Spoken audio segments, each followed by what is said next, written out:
واليوم الفيديو بدي اقيم اكل امي. انت بدك تقيم اكلي يا امي عم صور ححط توت.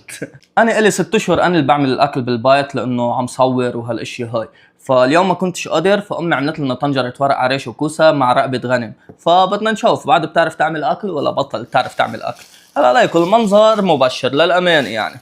ورق عريش هاي بدها دهن دهن دهن دهن هيك. بعد دهن منغطسها بالزوميت. هلا بنقول لها بسم الله.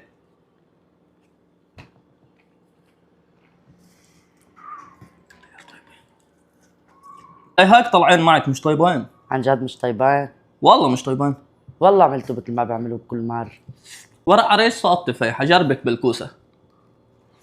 كمان الكوسه مش طيبين يا ام. ايه بس واضح عليك مش حبيبهم ابدا.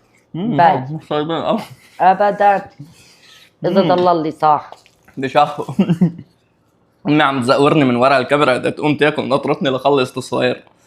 ياخذ شقفه من رقبه الغنم هاي نغطسها بالزوميات.